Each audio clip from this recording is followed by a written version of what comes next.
Video on की। Okay, चलिए तो हम आगे बढ़ते हैं। हम पढ़ रहे हैं एस ब्लॉक एलिमेंट्स। उसमें उसका intro, electronic configuration, general properties और प्रॉपर्टीज के बाद केमिकल रिएक्शंस, उसके बाद यूजेस कुछ देखे हमने, एप्लीकेशंस, उसके बाद some important compounds of the alkali metals, ये हमने स्टार्ट किया, जिसमें हो गया था कौन सा, सोडियम कार्बोनेट। आज देखेंगे sodium chloride. Okay, sodium chloride होता है NaCl, जिसको हम कॉमन सॉल्ट या टेबल सॉल्ट भी कहते हैं, क्योंकि डे टू डे लाइफ में हम इसको यूज़ करते हैं। ये ह्यूमन नीड है। सॉल्ट्स में जो सोडियम क्लोराइड सॉल्ट है, ये आपको पता है ओशन का 2.9% होता है। स्पेशली जो ट्रॉपिकल एरिया है, इंडिया जैसा हो गया ज्योग्राफिकल, जो ट्रॉपिकल एरियाज है, इसमें 2.9% बाय मास समंदर के अंदर होता है। ठीक है, ओके। अब यहाँ पर जो है, यहाँ पर 2.9% ये सॉल्ट का पार्ट है। और आपको पता है इंडिया इसका बहुत बड़ा एक प्रोड्यूसर है। 50 लाख टन, एक टन अप्रोक्सीमेट एक ट्रक के बराबर ऐसे कंसिडर करो आप, मतलब 50 lakh trucks every year India जो है प्रोड्यूस करता है by the evaporation from the sea shores. Sea shores पे से जो नमक जमा होता है उसमें से इसको निकालते हैं क्रिस्टलाइजेशन प्रोसेस से, तो वो 50 लाख टन, इतना ज़्यादा सॉल्ट प्रोड्यूस करता है इंडिया, सोडियम क्लोराइड। ओके, तो actually this sodium chloride is separate out from the brine solution. What is brine solution? brine solution क्या होता है? brine solution होता है calcium sulphate, sodium sulphate, magnesium chloride and calcium chloride, इसका mixture कहलाता है brine solution. इसमें से सेपरेट किया जाता है सोडियम क्लोराइड को। Okay, and it is very easy technique, ये बहुत इजी टेक्निक है, इसको इजीली हम जो है सेपरेट कर सकते हैं। ओके, थोड़ा सा उनको जगह दे दो, थोड़ा एडजस्ट कर लो। अब यहां पर देखिए सब लोग जरा ध्यान से, तो इसके जो मैग्नीशियम डेरिवेटिव्स है, magnesium derivative, they are highly soluble in water. ये वाटर में ज़्यादा सोल्यूबल होते हैं magnesium ions as compare to the sodium. तो हम इसको इजीली सेपरेट आउट कर सकते हैं। क्या होता है इसमें, this solution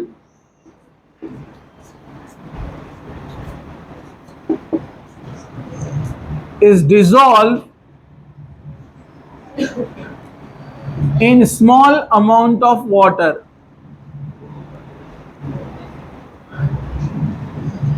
Small amount of water, मतलब कुछ वाटर के अमाउंट में इस सॉल्ट को डिसॉल्व किया जाता है। तो most of the salts are soluble except sodium. अब इसमें आयंस तो बहुत सारे बनेंगे ना, calcium ion, sodium ion, magnesium ion, calcium ion, बराबर है कि नहीं है? कंपैरेटिवली इसमें जब आयन फॉर्म होते हैं तो Na+ और Cl- ये फॉर्म करता है NaCl। ये इसके क्रिस्टल्स बनाता है because it is less soluble as compare to MgCl, यानी MgCl2। MgCl2 उसमें इजीली सोल्यूबल होते जाता है और NaCl separate out, precipitate out होते जाता है। ठीक है, इसका प्रेसिपिटेशन और बेटर बनाने के लिए क्या करते हैं, इसमें HCl पास करते हैं। HCl सोडियम क्लोराइड डाला, क्या बनाएगा, Na++ Cl-, फिर इसमें पास करते हैं HCl, तो HCl क्या बनाएगा, H++ Cl-। यहाँ एक कंसेप्ट है कॉमन आयन इफेक्ट, ये इक्विलिब्रियम में हम देखेंगे डिटेल में। कॉमन आयन इफेक्ट क्या बोलता है, when a strong electrolyte is added to another electrolyte, it suppress मतलब कम करना, it suppress the dissociation, मतलब NaCl को पानी में डाला तो डिसोसिएट होकर क्या बना रहा है, Na प्लस और Cl माइनस। लेकिन अगर हम उसमें कोई स्ट्रॉन्ग इलेक्ट्रोलाइट ऐड करते हैं HCl, तो कॉमन आयन आ गए Cl माइनस, तो रिएक्शन क्या हो जाएंगी, बैकवर्ड डायरेक्शन में, क्योंकि अपने को पता है एक बेसिक प्रिंसिपल है Le Chatelier principle. Le Chatelier principle क्या बोलता है कि rate of forward reaction is directly proportional to the concentration of reactants, rate of backward reaction is directly proportional to the concentration of, yes, product. इधर वाले का rate किस पे depend है, रिएक्टेंट पे, तो अगर रिवर्स आना है तो रेट किस पे डिपेंड रहेगा, प्रोडक्ट पे रहेगा, ठीक है। तो अगर हमने यहाँ पर NaCl डाला तो Na plus Cl minus ion तैयार हुए, पूरा सॉल्यूबल नहीं होता है ये, 100 ml में 36 ग्राम सोडियम क्लोराइड डिसॉल्व हो सकता है बस। इसकी जो सॉल्युबिलिटी है सोडियम क्लोराइड की, सॉल्युबिलिटी कितना है, 36 ग्राम, 36 ग्राम पर 100 ml, ओके। तो आपने स्ट्रॉन्ग इलेक्ट्रोलाइट यानी HCl जब इसमें डाला, तो HCl स्ट्रॉन्ग इलेक्ट्रोलाइट है, इट डिसोसिएट ऑलमोस्ट, ये ऑलमोस्ट डिसोसिएट हो जाता है। जब ऑलमोस्ट डिसोसिएट होगा तो H प्लस आयन और Cl माइनस आयन आपको ज्यादा एक्सेस में मिलेंगे। जब इस साइन प्रोडक्ट साइड में अपने को आयन ज्यादा मिलेंगे तो इनका कॉन्सेंट्रेशन बढ़ जाएगा ना, Cl माइनस, इसको बोलते हैं common ion effect. Same ions quantity बढ़ने से इनका कॉन्सेंट्रेशन बढ़ गया, कॉन्सेंट्रेशन बढ़ गया तो अब रिएक्शन कौन से डायरेक्शन में मूव होंगी, बैकवर्ड, मतलब बैकवर्ड में होंगी। क्या होगा, तो बचे हुए Na प्लस Cl माइनस जो डिसॉल्व हुए थे वो भी NaCl बनकर सॉलिड बनकर इधर कलेक्ट होना शुरू हो जाएंगे। समझा आपको, उनका प्रेसिपिटेशन तैयार होना शुरू हो जाएगा। समझा, तो किसी भी रिएक्शन को बैकवर्ड डायरेक्शन में लाने का है तो उसके प्रोडक्ट का कॉन्सेंट्रेशन बढ़ा दो, और फॉरवर्ड डायरेक्शन में ले जाने का है तो रिएक्टेंट का कॉन्सेंट्रेशन बढ़ा दो। ये ली चैटलियर प्रिंसिपल बोलता है, ठीक है। तो यहां पर HCl डालने से Cl माइनस आयन ज्यादा हो गए, रिएक्शन बैकवर्ड डायरेक्शन में, आपको NaCl प्रेसिपिटेट आउट, मतलब NaCl का प्रेसिपिटेशन बनेगा। समझा, अरे समझा क्या, okay. Sodium chloride has high melting point, इसका जो मेल्टिंग पॉइंट है 1081 केल्विन, आसानी से मेल्ट नहीं होता है। शुगर कैसे मेल्ट हो जाती है ना, आप पैन पे रखो, गरम हॉट पैन पे पिघल जाएगी, नमक डालोगे पिघलेगा नहीं, ठीक है। 1081 केल्विन, 1000 केल्विन के ऊपर ये मेल्ट होना शुरू होता है। So it has high melting point. Solubility of sodium chloride अभी बताया मैंने, 36 ग्राम्स पर 100 ml, 36 ग्राम पर 100 ml इसकी सॉल्युबिलिटी है। इसको हम बोलते हैं saturated solution. This solution is called saturated solution, मतलब इससे ज्यादा फर्दर सॉल्युबिलिटी पॉसिबल नहीं है। अब इसमें आप और सोडियम क्लोराइड डालेंगे एक्सेस में, 36 से पॉइंट में 1 2 3 भी लिया अगर आपने, तो अब वो सॉल्युबल नहीं होगा। उस केस में उसको क्या बोलते हैं, मैंने बताया था आपको, सुपर सैचुरेटेड। जो सॉल्युबिलिटी होती है उससे ज्यादा अगर आप उसमें डालते हैं किसी भी कंपाउंड को, तो उस सॉल्यूशन को क्या बोलते हैं, सुपर सैचुरेटेड। और अगर उससे कम रहा तो अनसैचुरेटेड। जैसे अगर आप लेते 35 ग्राम पानी में आपने डाला सोडियम क्लोराइड 100 ml में, तो अभी भी 1 ग्राम डिसॉल्व होने की गुंजाइश है। समझा आपको, तो this type of solution is called unsaturated. तो हर एक का सॉल्युबिलिटी अलग अलग है। सोडियम क्लोराइड का 36 है, दूसरे कुछ कंपाउंड रहेंगे उनका अलग रहेगा सॉल्ट्स का। जैसे जो डी ब्लॉक वाले सॉल्ट रहते हैं, डी ब्लॉक एलिमेंट AgCl, इनको क्या बोलते हैं, स्पैरिंगली सॉल्युबल, मतलब वेरी लेस सॉल्युबल, उनका सॉल्युबिलिटी कम होता है। ये फर्स्ट ग्रुप सेकंड ग्रुप वाले ज्यादा सॉल्युबल होते हैं, ठीक है।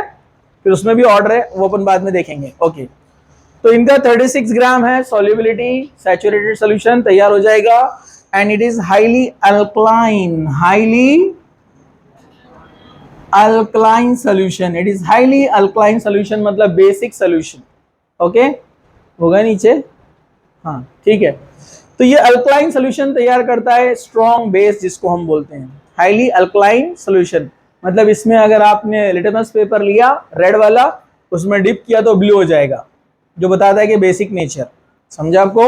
उसको बोलते हैं हाईली अल्कलाइन, डार्क ब्लू देगा आपको एकदम. ठीक है, चलिए अब हम आगे बढ़ते. यूजेस, इसके यूजेस तो इसके बगैर तो आप रह नहीं सकते, बराबर है कि नहीं है? तो इसके बगैर आप रह नहीं सकते, इसलिए पुराने लोग कहावत बोलते थे नमक की तरह बनो, कड़वे नहीं. मतलब आपकी मुलाकात किसी से कम होना लेकिन इतनी वैल्यूबल कि आपके बगैर मजा ना आए. हम बगैर नमक के मट्टी क्या बोलेंगे उसको, क्या बोलते हैं खाने में, नहीं रोटी, रोटी रोटी भी नहीं खा सकते अपन बगैर नमक के, विदाउट सॉल्ट. खाकर देखो आप कैसी लगती है. हाँ, तो नमक के जैसे रहने का, कम भी मुलाकात की है तो इतना अपने अंदर कुछ पोटेंशियल, कुछ वैल्यू, कुछ इतना इंपॉर्टेंस रहना कि लोगों को अपने बगैर मजा नहीं आना. बराबर है कि नहीं है? थे ना कुछ लोग दुनिया में ऐसे है कि नहीं है? बोलते ना अरे आप मिले नहीं बहुत दिन से, अपन बोलते हैं हाँ टाइम नहीं मिल रहा, अरे सिर्फ मिलके चले जाना सलाम करके. बराबर है कि नहीं है? और ऐसे नहीं बनना कि लोगों ने दुआएं करना कि कब जाते यहाँ से. बराबर है कि नहीं है? बराबर है ना? हाँ चलो, नमक कम क्वांटिटी में क्यों ना हो, हर फूड का पार्ट है ये. विदाउट नमक कोई फूड का कंसेप्ट ही नहीं है. आइसक्रीम का मत सोचो, नहीं तो आप बोलेंगे उसमें, लेकिन आजकल मीठी चीजों में भी नमक डालते टेस्ट बढ़ाने को, मालूम आपको?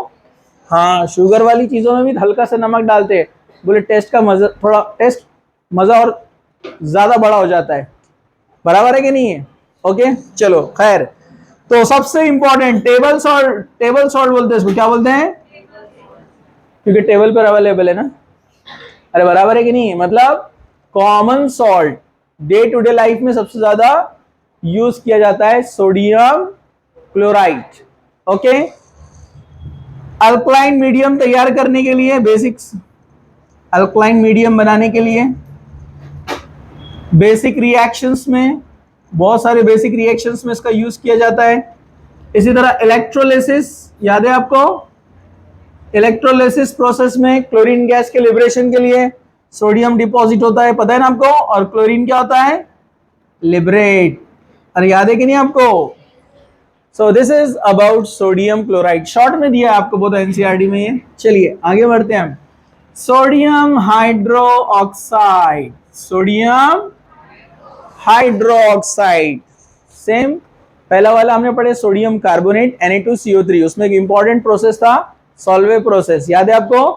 हाँ रिवीजन करना, नहीं तो इनऑर्गेनिक बहुत जल्दी भूलते. उसको लाइन टू लाइन रीड करना अच्छे से, एनसीईआरटी प्लस फिंगर टिप, उसके एमसीक्यूज पूरा डिटेल में. ओके चलो, सोडियम हाइड्रोक्साइड जिसको लार से कॉस्टिक सोडा भी बोलते हैं, कॉस्टिक सोडा. और सोडियम कार्बोनेट को जो कल देखा वॉशिंग सोडा, क्या बोलते हैं उसको? हाँ, इसके लिए एक स्पेशल मेथड है NaOH के लिए. ये होता है क्रिस्टलाइन व्हाइट कंपाउंड. ये व्हाइट क्रिस्टलाइन कंपाउंड होता है. Okay, and it is also deliquescent in nature. ये डेलिक्यूसेंट इन नेचर है, मतलब एब्जॉर्ब वाटर, वाटर एब्जॉर्ब करता है. ओके, ये बहुत अच्छे से वाटर एब्जॉर्ब करता है, तो उसको हम बोलते हैं डेलिक्यूसेंट नेचर. जैसे हमने किसका देखा था? अरे याद है क्या आपको? कैल्शियम, अरे भूल गए क्या? Lithium chloride and magnesium chloride, याद है ना? दोनों डेलिक्यूसेंट है ना. तो यहां पर भी वो पॉइंट याद रखो आप, मैग्नीशियम क्लोराइड डेलिक्यूसेंट नेचर में है. ओके, इसलिए ये भी इजीली वाटर एब्जॉर्ब करके डिसॉल्व होकर चला जाएगा. ठीक है, मतलब उसको हम सेपरेट कर सकते हैं इजीली. ओके चलिए, अब यहां पर जो है ये भी डेलिक्यूसेंट है, वाटर एब्जॉर्ब करता है. ओके, सोडियम हाइड्रोक्साइड को बनाते हैं एक स्पेशल मेथड से जिसको बोलते हैं Castner Kellner process. Castner Kellner process. Castner Kellner process क्या होता है? सेम सोडियम क्लोराइड लेने का, उससे तैयार किया जाता है इसको, लेकिन इसमें क्या करते हैं पता है आपको? सोडियम क्लोराइड याद है आपको? हम इलेक्ट्रोड्स यूज करते थे, हाँ ये वाला इलेक्ट्रोलिसिस याद है क्या? सोडियम क्लोराइड लिया आपने एक्वियस मीडियम में, ये कौन था? कैथोड। ये कौन था? एनोड। जोड़ दिया इसको बैटरी से, निगेटिव टर्मिनल पॉजिटिव टर्मिनल, पता है ना आपको? हाँ, तो अपने को याद है क्या सोडियम कहां डिपॉजिट होता था? कैथोड पर। और क्लोरीन गैस किधर लिबरेट होता था? एनोड पर उसके बबल्स। समझा आपको? ये हमने पूरा डिटेल में देखा था। इसमें सिर्फ डिफरेंस ये प्रोसेस में जो हमने पढ़ा था और कैस्टनर प्रोसेस में, यहां पर ये जो एनोड है ये वाला नहीं रहेगा, कैथोड रहेगा सेम कार्बन वाला, ग्रेफाइट, कार्बन ग्रेफाइट। ये वाला रहेगा यहां पर मर्क्यूरी इलेक्ट्रोड। क्या रहेगा? अब मर्क्यूरी इलेक्ट्रोड, मर्क्यूरी तो लिक्विड रहता है, तो इसको प्लेटिनम या कोई भी इनर्ट मेटल के साथ में यूज किया जाता है। ठीक है, ओके। हम इलेक्ट्रोकेमिस्ट्री में देखेंगे उसको डिटेल में, इलेक्ट्रोकेमिस्ट्री में आने वाला है वो कैलोमर इलेक्ट्रोड और उसके दो और एग्जाम्पल एप्लीकेशन जिसमें लिक्विड इलेक्ट्रोड्स को कैसे यूज करते हैं हम देखेंगे। ओके, चलो इधर देखो, जागते रहो। सोडियम आपको याद है Na+ बैटरी से इलेक्ट्रॉन लेता है भागते हुए जाकर, और इलेक्ट्रॉन लेकर क्या बन जाता है? Neutral sodium. अरे याद है क्या? Na+ बैटरी से इलेक्ट्रॉन लेगा, मतलब addition of electron. Addition of electron is called reduction. तो रिडक्शन होता है कैथोड पर, याद है आपको? लेकिन यहां साथ में मर्क्यूरी भी यूज किया जा रहा है, तो ये सिर्फ सोडियम नहीं बनता है, ये मर्क्यूरी के साथ बाइंड हो जाता है। तो न्यूट्रल NaHg के साथ में इसको बोलते हैं सोडियम अमालगम। क्या बोलते हैं इसको? Sodium अमालगम। Actually अमालगम word soft metal के लिए यूज किया जाता है, सॉफ्ट। अमालगम मतलब soft. Sodium solid, mercury liquid, liquid solid mix हो गए तो क्या बनता है? Semi solid. अरे सेमी सॉलिड बनेगा ना, इसलिए उसको बोलते हैं अमालगमेटेड, मतलब सॉफ्ट। नहीं मालूम? आटा सॉलिड रहता, पानी लिक्विड रहता, उससे क्या बनता? सेमी सॉलिड आटा। अरे समझा क्या? आटा गूंथते तो मालूम है ना? हाँ और पहली बार बनाए तो गुलगुले का आटा बनता, रोटी नहीं बनती, बराबर है ना? हाँ, नए नए जो रोटी सीखते या तो गुलगुले का बन जाता या फिर पत्थर फोड़। हिम्मत है तो खा के बताओ बराबर है कि नहीं है? हाँ, चलो जागते रहो सब लोग। Na ने इलेक्ट्रॉन लिया, बन गया Na, और Hg के साथ मिलकर बन गया सोडियम अमालगम, NaHg। समझा आपको? उसके बाद यहां जो Cl- है, इसके पास एक्सेस में इलेक्ट्रॉन है, तो दो Cl- ये जाएंगे एनोड पर। किधर जाएंगे? एक Cl एक इलेक्ट्रॉन लॉस करेगा, दूसरा Cl एक इलेक्ट्रॉन लॉस करेगा। कितने इलेक्ट्रॉन लॉस हुए? 2 इलेक्ट्रॉन। वो दोनों इलेक्ट्रॉन दोनों हाथ पकड़कर चले इधर, किधर? बैटरी की तरफ। अरे समझा गया? बचे कौन? दोनों Cl के पास एक एक इलेक्ट्रॉन है, दोनों ने शेयरिंग किया, शेयरिंग करके बॉन्ड बना लिया, Cl2 क्लोरीन गैस। बुड़बुड़ बुड़बुड़ बुड़बुड़ गई नहीं ऐसे? अरे दिखी क्या? हाँ, तो ये हुआ loss of electron, oxidation, oxidation at anode, और ये क्या हुआ? रिडक्शन एट कैथोड, कैथोड पर रिडक्शन। जरा ध्यान से देखो, सब लोग देख रहे हैं? ओके, अब इसके बाद क्या होता है? ये जो अमलगमेटेड सोडियम अपने को मिला है NaHg, ये अंदर के वाटर के साथ रिएक्ट होने वाला है। अंदर H2 है ना, एक्वियस मीडियम में लिया ना अपन ने, यहां लिखा हुआ था देखो AQ, एक्वियस, AQ एक्वियस मतलब पानी में है। तो वाटर यहां पर रिएक्शन करेगा सोडियम अमलगम के साथ में H2O। तो आपको मालूम क्या होता है? पुरानी जोड़ी है, सोडियम पॉजिटिव OH निगेटिव, क्या बनाएगा? NaOH। अगर 2 लिए तो ये भी 2 लेना पड़ेंगे वाटर, तो ये भी मिलेंगे 2। तो यहाँ हाइड्रोजन कितने बचेंगे? 2। H2 गैस लिबरेट होगा। कैथोड पर क्या लिबरेट होगा? H2 gas. तो ये भी याद रखना, यहाँ सोडियम मर्क्यूरी के साथ डिपॉजिट तो हो रहा है, साथ साथ क्या भेज रहा है? H2 gas. और इधर कौन सी गैस? Cl2 gas. ओके, अगर पानी नहीं रहता तो सिर्फ सोडियम यहां पर डिपॉजिट होता था, बरोबर। लेकिन पानी है इसलिए उसने पानी के साथ रिएक्शन किया, दोनों हाइड्रोजन ने मिलकर H2 बनकर उड़ गया। Hg मोनो एटॉमिक स्टेबल हो सकता है, 2Hg चला गया। समझा आपको? तो इस तरह से सोडियम हाइड्रोक्साइड को यहां पर प्रिपेयर किया जाता है। सोडियम हाइड्रोक्साइड यानी NaOH, 591 kelvin melting point, 591 kelvin melting point, easily soluble in water, easily soluble in water. Nature alkaline, अभी देखा ना हमने, अल्कलाइन नेचर, बेसिक नेचर तैयार करेगा। Okay, Na plus and OH minus, OH minus मतलब base, और first group के जितने भी हाइड्रोक्साइड से they are strong alkali, strong base बनाते हैं वो। Okay, getting? हाँ, इसको थोड़ा पॉज करो और आप जल्दी जल्दी। Okay, uses of sodium hydroxide, sodium hydroxide के uses. So it is a laboratory agent, ये एक अच्छा इंपॉर्टेंट लेबोरेटरी एजेंट है। ओके, और कहां पर यूज होता है ये? रिफाइनिंग पेट्रोलियम, पेट्रोलियम की रिफाइनिंग के लिए, सफाई के लिए।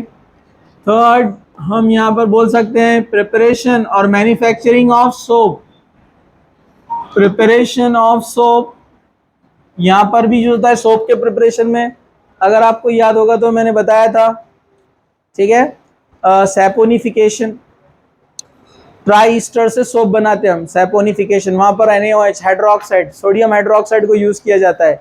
वैसे रिपीट होने वाला है, बायोमोलिक्यूल्स में बताऊंगा मैं आपको, ठीक है। ओके, वैसे ही फोर्थ इसका जो यूज है, मर्सराइजिंग, मर्सराइजिंग कॉटन एंड सिल्क।